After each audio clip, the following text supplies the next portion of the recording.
Well, hello, hello. I get two accents today on today's Association Transformation, so very excited. Elisa Pratt, Brewer Pratt Solutions, thanks for joining us. Andrew Chamberlain, my co-host, my partner in crime, the one people wonder, they ask why I'm still hanging out with him. Oh, goodness. Hi, Yeah, Andrew. How hi. are you? I'm good. You know what? I'm really good because this is actually my last day of work for nearly 3 weeks, so I'm feeling it What? this afternoon. Yeah, yeah. Do I know this? Well, I'm going to Cyprus tomorrow, on a walk-in holiday, and then on the weekend I'm taking my daughter to Disney World for 2 weeks. So, this is me knocking off. Yeah, Weeks. yeah.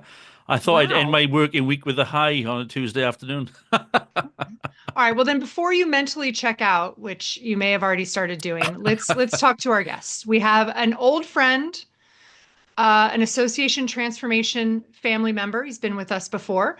Simon Forrester, the chief executive of the Cast Metals Federation. Hello, Simon. It's nice to see you. Hello, Lisa. Hi, Andrew. Nice to be back. How are you doing? I'm very well, thank you. Yes, unfortunately I don't have 3 weeks off to look forward to, but Oh, No, because yeah, you were texting me from Tenerife by the pool a couple of weeks ago, going, that that was true. Yes, yes. So yeah, it's now it's your turn. I'm sure it's very well earned. "Oh, you're too kind. You're too kind." maybe he'll bring us presents from Disney. But We'll see.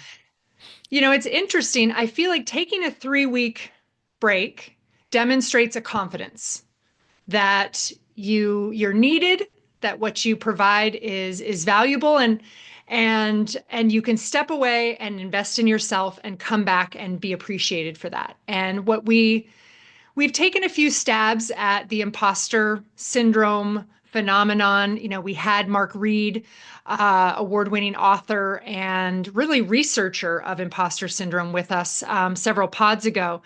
And it's one thing to take it from that philosophy, that academic view of it, to in person, to real life. And we all struggle with this a little bit, but I know that you and Andrew have had some conversations about this feeling.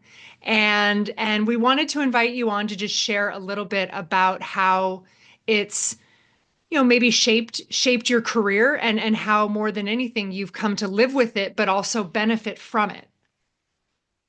Yes, I've been in seven association roles, C-suite roles since 1995. So a variety of trade associations. And Andrew often jokes about where are you this week, Simon? So I it's not quite a weekly changeover, but sort of circa every three to 4 years. So from my perspective, moving on to a new sector as an association leader, you suddenly have to get your head around a completely new set of terminology, a new culture, a new way of working, and that can be really, really difficult.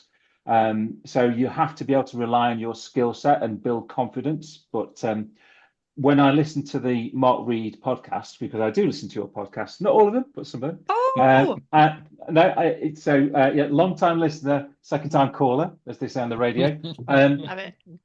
It really did chime, and in fact, I went to that just after. So in my day job, the foundry industry, which is the sector that I look after, is a potentially very dangerous environment. People are moving liquid hot metal around. It's a very dusty, noisy, and potentially dangerous environment. So health and safety is absolutely the heart of everything we do. So we put on courses and events for health and safety managers within foundries to try and upskill them and support them in their pursuit of zero accidents and making sure everyone gets home at the end of the day safely. So, as part of that, we asked them what the issues were that they faced. And one of the issues that they face is that they find it difficult to stand up in front of their boards, in front of their C-suite management, and give them bad news like we're going to have to scrap that machinery, or we're going to have to change the way this works, or we're going to have to completely rethink where we've put our this piece of equipment. Um, and that stems from this imposter phenomenon that they don't feel confident to stand up in front of those audiences and say, we've got this wrong, we've got to change it, or someone's going to get hurt. Yeah. And Well, because, so after you, Well, Andrew. you speak the language, so you've learned this new language of this industry, obviously. how do you, and maybe this is something that we can bring to the membership as well, how do you get them to first respect you as an association professional while you are learning their area of expertise? You're not going to be an expert in what they do, but to your point, but you are an expert in what you do. How do you get them to Absolutely. first respect that? Well, I think that starts almost at the interview process, and this is something that Andrew and I have knocked around a lot in the past. This issue of, do they recruit from their sector, somebody that doesn't have an association management background, or do they bring someone in from outside the sector, someone like me or Andrew or yourself, Elisa, and then you learn the sector, or you learn enough about the sector to be able to represent it properly. And when it's somebody like us, I think that what you've got to do is just be very visibly open to learning and say, look, I'm a blank textbook. I'm a sponge. I'm here to soak up as much as I can about the sector, while also acknowledging your skill set. And that's really important, to be able to put across that you can rewrite their articles of association, that the governing documents of the association. You can run an annual general meeting properly. You can liaise with the tax office over issues that your members have. So you can do all of those things well, because they're in our case generic, but it's the specifics of the sector that you need to learn. And I think that comes down to the induction program and making sure that you work with your management board, your volunteers, so that they support you in your goal to learn about the industry. Because also during those conversations, you will really improve. You'll improve your knowledge, but also you'll be able to put across your expertise.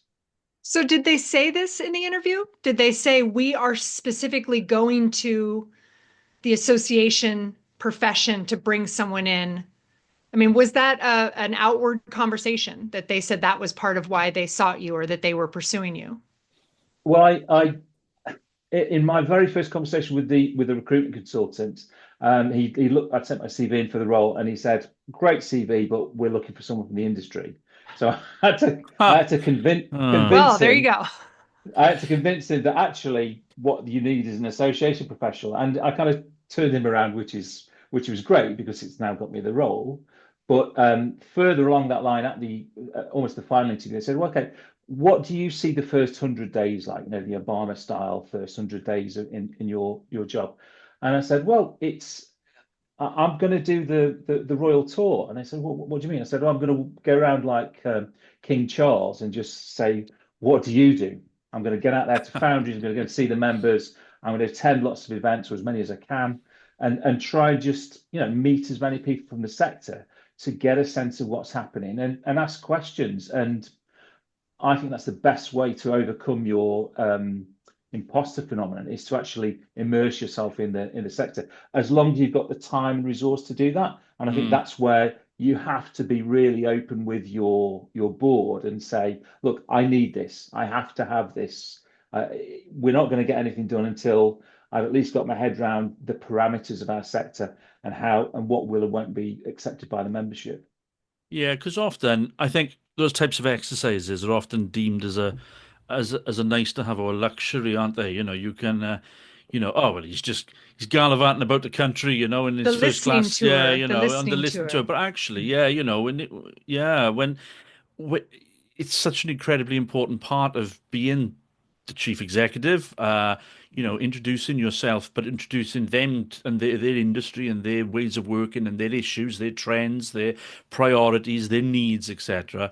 I mean, Yeah. I don't really know of a more sort of fruitful use of time than getting to know your membership like that. And certainly, it's a lesson I wish I'd known now. I'd learned in the past, because yeah, I think it would have helped a great deal. But when you're then using these, these tools, like you say, it's in terms of tackling imposter phenomenon. Um, how long does it last for you? How long does is it something that kind of creeps up and you think, oh, hang on a minute, I'm stood in front of a lot of people who do cast metal. That's not me. Does that kind of just, or does it kind of, does it sort of drift away after a while and you become you feel more integrated into the profession? It does fade, but it can come back as again as well, because it's then the context of where you're using that knowledge base that you've built up. So Mm, initially, you don't even understand the terminology, you don't understand how the sector works, the personalities. You start to overcome that, but then you take that knowledge set outside. So, for example, you're speaking to government, which again is a very different style of conversation, where you have to have some of the background, but you can kind of wing it in a way.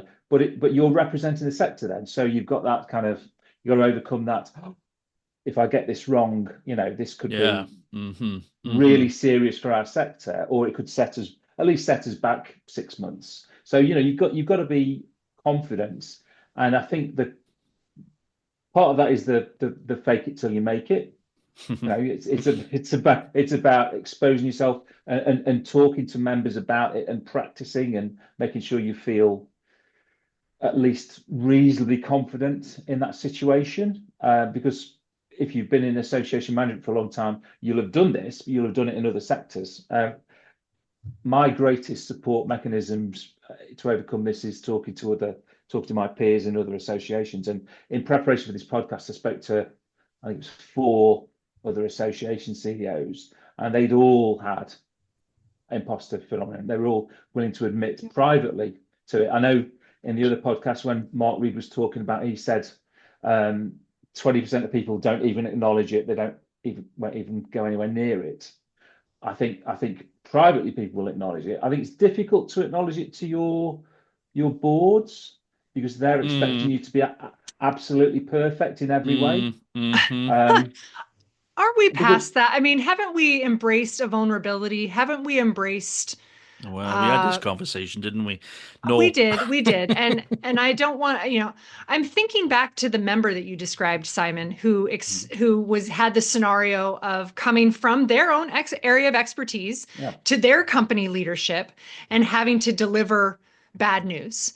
And I wonder, given your experience and what your members needed, what did you develop for them as it related to either communications coaching or confidence building for that situation? Well, we had a speaker in, a lady called Laura Orcott, who's from a company called HSE Recruitment. She gave a fantastic talk summarising imposter phenomenon in a very similar way to the way Mark Reed did. But the outcomes that she gave people were about creating and growing your network, strengthening your personal brand. So we're doing more work then on those areas about how you build your brand within your organization, how you become acknowledged as the expert, how you build a power base, I suppose, how you get people on side. So those sort of behavioral uh, mechanisms to support people. Um, Coaching and mentoring, absolutely vital, and I think that's just as important for somebody like me as it is for a health and safety manager.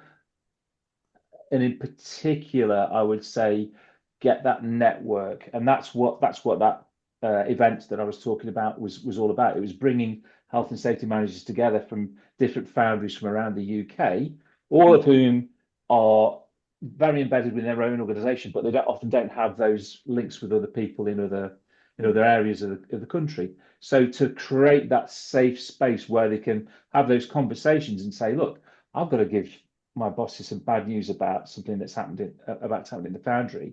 How am I going to do that? So, what have you done? How have you overcome that challenge? How would you recommend we address this? Those safe spaces are really important to try and promulgate. And I think that as an association manager, that's also really important for us to create those spaces within our organizations, but also within our memberships as well, Yeah. through sectoral groups and support networks. Do you Yeah, I mean, think? this really goes across all industries. I mean, what you just Yeah, described, you could deliver as a soft skills service, a soft skills, value add to your members in any sector, in any profession, really.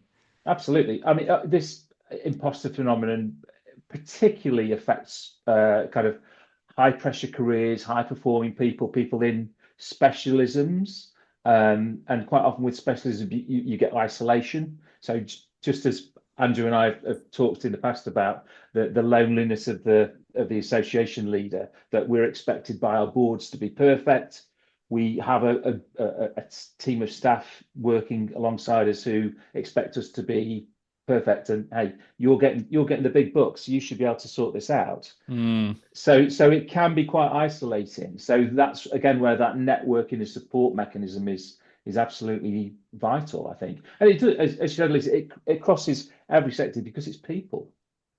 Do you think it's exacerbated in our industry, as in the membership sector, because we've got this distinct crossover between of professions? You know, we've got the membership profession working in support of and alignment with so many other industries, professions, contexts, you know. So, and so you've got, and you know, you spoke earlier on about, you know, you don't necessarily, you know, the board. One thing I've noticed is boards are very good at not having imposter phenomenon, but when they undoubtedly should, when they should. when they should. I'll come on to that. But do we think that? Yeah. But do we think that because of the nature of membership, where we've got so many people who are basically working out of their comfort zones, both from as executives needing to have a working knowledge of the industry for which the association exists to support, as well as having volunteers who are, in your case, Simon, you know, working in a foundry, and then suddenly coming into the board environment to talk membership stuff. I mean, you know, the juxtaposition in terms of our day jobs and the perspectives that we bring are brilliant. It's fantastic that we have that melting pot, pardon the pun, and the foundry piece, that melting pot of ideas and perspectives and context. But actually, I wonder if it exacerbates the phenomenon because of that. I don't know, but it's difficult to say because I've not worked in other private sectors, so I don't know how, if they have that level of crossover necessarily at that decision making, that board level, senior executive piece. I think some other industries or professions have perhaps been better at recognizing it. So the medical profession.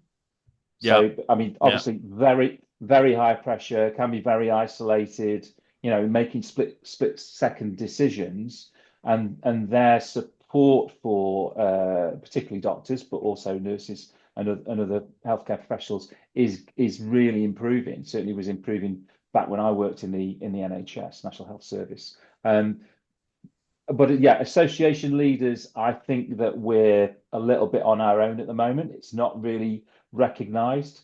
And even having discussions about mentoring and coaching and support can be very difficult. I mean, I had a previous association had a discussion with the president, and he said, why would we spend that money? You shouldn't need that. You're the chief executive. Which was very telling, and that's one of the reasons why I'm no longer at that particular association. But that's another story. That's another podcast. That's one with beer. That's one with beer and bourbon. Exactly. You know, Andrew framed it as extra challenging within the membership profession. And I wonder if instead of just the membership, it's really the volunteer leadership environment where someone's coming from their area of expertise into a role that they are not familiar with. Yeah. So it's less about which industry. I mean, I think about it even in terms of parenthood. You know, if it's something you haven't done before, you're jumping from what you're good at to something that is totally new to you and high risk and high pressure. You are hopefully naturally going to feel this. I think this is a natural and necessary reaction to trigger the endorphins that you need to step up in a situation. I'm taking a new stand on imposter syndrome. I don't think I want to be connected or friends with someone who doesn't feel this to some small extent. I mean, if you have zero insecurities, I don't think we can get along unless you're a professional athlete. I guess we're done then. That's it. This is the last episode of 18. Well, there you go. I won't stop. Stop. There's been too many podcasts about Andrew's insecurities, so we know that's not the case. I don't think we should start on Dunning-Kruger phenomenon just yet, but yeah, we can have a conversation about it in a minute, Andrew. But yeah, I think that one of the challenges for groups of volunteers is that they are coming into this on such an irregular basis. It may be 4 or 6 times a year. The induction program for them is not generally particularly strong, and they maybe don't feel like they're confident to speak afterwards and say, I really didn't get that, because again, in their jobs, they're managing directors or C-suite level generally in their own companies. And if it's a particularly strong corporate environment, that can be, you don't show weakness, you don't show the soft underbelly. So coming into a room where you're surrounded by your competitors and saying, I'm sorry, I don't understand that term, or I don't get this. Can we go back over that? That's exposing fragility, which maybe some people don't feel confident doing. And also then after the meeting, do they then speak to the chief executive or somebody from the association? That can be a challenge. Getting people to admit that they just really are lost is very difficult. I've never had somebody on a volunteer basis actually say, I just didn't get that, when sometimes quite clearly they really haven't understood what's going on in the room, which is a challenge. So again, our induction programs need to be much stronger for volunteers to get the best out of them. They're fantastic. They're willing to come and be in the room. So let's make use of them almost from day one, if possible. So if it's not, if they're not comfortable with an environment of fragility, can we as executives reframe it as an environment of curiosity, of continuous learning and improvement? And to your point, lead by example. Hey, I don't know this about your industry. Could you explain that to me? Or before we make this decision, I'd love to know the background on something like this. I don't know that we all have time to put a phone call into every board member after every board meeting to ask if they had any questions. But just to change the dynamic where questions are good. Questions demonstrate you're listening, you care, and that you want to increase your knowledge and your ability to contribute. Yeah, it's reframing the discussion in board meetings to be more discursive and semi-conversational. So we're going to talk about a subject and around a subject, and we're going to check, do a sense check in the room as part of that discussion. So because sometimes the conversation goes straight to, right, we're going to make a decision on this. You've all read the papers. You've all you all read the papers. Oh, you're so funny, Simon. You're so cute. on the train on the way here, you all read the papers. Yes. But having those volunteers being open to ask those questions and encourage them. I mean, generally, I don't get a lot of questions at board meetings unless I put something forward that isn't particularly well formed. And hand on heart, we all do that sometimes. Obviously, it's designed to create debate rather than I was writing on the train going down there. But anyway, but for the board members, giving them that license to learn. And I think you're right, Lisa. Reframe it in the way that these are skills that you can then apply to your business. This is a safe environment for you to step up and go outside your comfort zone. And you're not a finance guy. Okay, well, test yourself on our accounts. They're not as complicated as your Fortune 500 company or whatever, but practice on what we do. Extend your skill set. Do you want? And I try to ask that question: are there any skills you want to develop? Is there anything you want to learn? And that's where I suppose the soft skills, the coaching, the referring to expertise elsewhere is really valuable. The problem is most boards don't have any budget for self-development. Yeah. As you guys will know, because you're perpetually trying to talk to them to say, would you like us to come in and improve what you do? And they go, well, there's no money for that. Right. Well, and first getting them to admit that there's improvement to be made, and then to dedicate money to it. Last question, as we tried to give association professionals and executives tools for managing this, because I don't believe you ever truly get rid of it, because your situations change, and hopefully you're putting yourself in more and more challenging situations as you grow up, as you advance in your career. But when we think about kind of comparison and watching what other executives do, or it kind of has become the Instagram phenomenon. You watch what everyone else is doing, and you're comparing lives, and you're comparing all these things. Does that has to make this worse? I mean, you don't know what's really real in someone else's situation. Do you just have to kind of disconnect from the LinkedIn tracking of everyone you've ever competed against or been working for or working with, and just put the blinders on to your own career?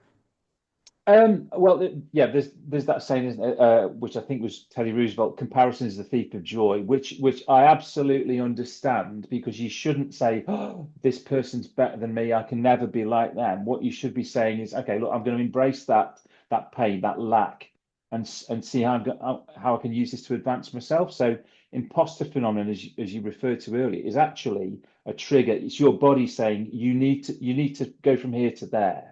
And then if you can take the time to analyze that and say, okay, what's going to get me to there? Is it that I need some public speaking training, or I need to be more confident, or I need to just ask my peers, am I any good at this? One of the things I did recently was I asked for LinkedIn recommendations, and just said to a few people, can you give me a recommendation? And that's a huge ego boost.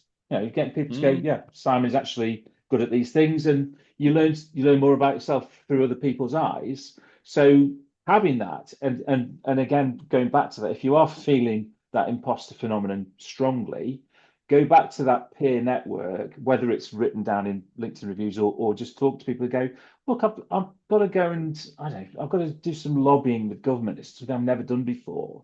Well, you'd be great. You're good at talking to people. You understand the subject. You've got a handle on the facts. They'll be giving you that support, which I think is really, really important. And the other thing about imposter phenomenon, this is a quote from a previous president who I really respected. He used to say, "You win or you learn."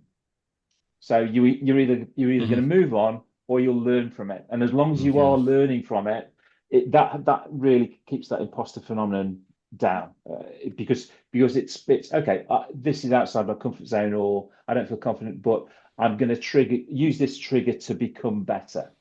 So if you can continue to do that, you should welcome imposter phenomenon, because it's just a spur to make you better. Just as in your reference, Eliza, having a child, it's a spur to suddenly become a slightly better parent than you would have been before. Yeah. Oh, I've got to learn. I've got to learn how to. I've got to feed it. I kept it alive. It's great. We're doing great.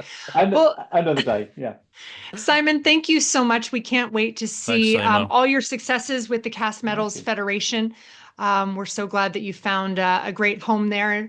And we'll be out in September. If you and your leadership need to come to the Impact board and CEO training program, we'll be in UK for that, and hopefully I'll finally get to meet you in person. That'd be great. After all these years. But thank you so much. This is a conversation that probably will never end, and I hope that for our own self-improvement, it never does. But thank you for sharing your lessons learned, and sharing your vulnerabilities with us. Andrew, any last words? Any send off for your pal? See you next time.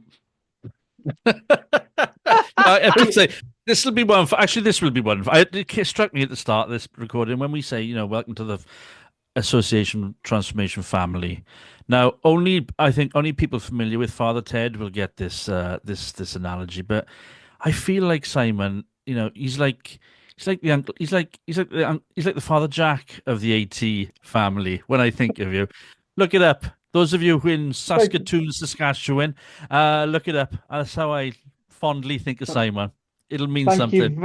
Thank you very much, Andrew. I really like that reference. I was just thinking when Elisa asked you for your final thoughts, you'd already checked out, because you right. Vacation's already started. Yeah, vacation's already started. Yeah, exactly. Yeah. Right. Thank you for that. Go ahead, Simon. I know. I just want to say thank you for that analogy, Andrew. I do appreciate it's been that. And I have no idea what they're talking about. So I will try to translate this and put it in the show notes for all of you not privy to this reference. But until Andrew comes back from vacation, I will say put your members and your mission first. Well, hello, hello. I get 2 accents today on today's Association Transformation, so very excited. Elisa Pratt, Brewer Pratt Solutions, thanks for joining us. Andrew Chamberlain, my co-host, my partner in crime, the one people wonder, they ask why I'm still hanging out with him. Oh, goodness. Yeah, Hey, Andrew, how hi. are you? I'm good. You know what? I'm really good because this is actually my last day of work for nearly 3 weeks, so I'm feeling it What? this afternoon. Yeah, yeah. Do I know this? Well, I'm going to Cyprus tomorrow, on a walk-in holiday, and then on the weekend I'm taking my daughter to Disney World for 2 weeks. So, this is me knocking off. Yeah, Weeks. yeah. I thought I'd end Wow. my working week with a high on a Tuesday afternoon. All right, well then before you mentally check out, which you may have already started doing, let's talk to our guests. We have an old friend, an association transformation family member. He's been with us before. Simon Forrester, the chief executive of